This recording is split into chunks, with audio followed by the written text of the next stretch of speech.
gocha keetii waan atanaaf oolte afaan koo galataan gammachuudhaan guutee kunoo sin faarfadha mana kee tolchitee ansiifan sagadaa jilba koo si bitee waa'ee gocha keetii waan atanaaf oolte afaan koo galataan ililliidhaan guutee kunoo sin faarfadha mana kee tolchitee ansiifan sagadaa jilba koo si bitee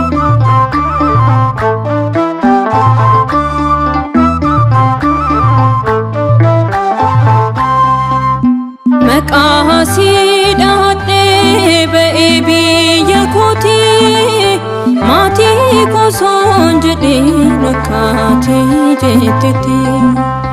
galee eeyyama keeni biyyaannaniif dammaa hin dheebodhoo dhugee bishaan eebbifamaa waa'ee gocha keetii waan atanaaf oolte afaan koo galataan ililliidhaan guutee kunoo sin faarfadha mana kee tolchitee ansiifan sagadaa jilba koo si bitee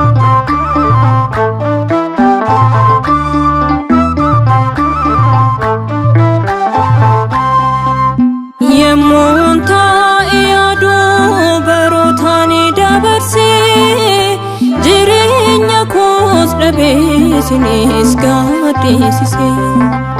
baay'isee na dhibaa na ajaa'ibsiisa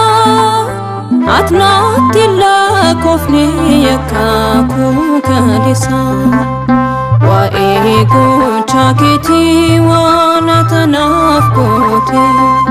afaan koo galataan gammachuudhaan guutee kunoo sin faarfadha mana kee tolchitee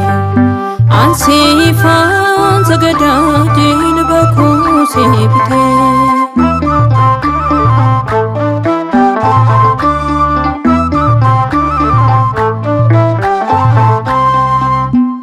waa'ee koof dhaaname eeboon waraaname naaf kennee lubbuusaa eenyuun kan akka isaa tiksee amanamaa abbaa jaallatamaa iddoo boqonnaa koo Yesuus nagaa koo tiksee gaarii qabaa abbaa gaarii qabaa waa'ee isaa odeessa jireenyi koo isaa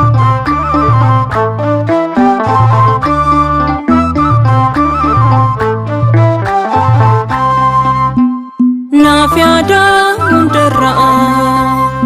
addan ba'uu isarraa moo'eeraa onni koo Yesuus mootiin koo tiksee amanamaa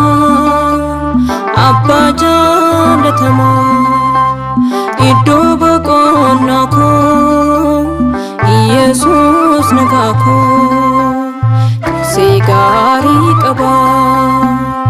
abbaa gaariin qabaa waa'ee isaa odeessa jireenyi koo isaa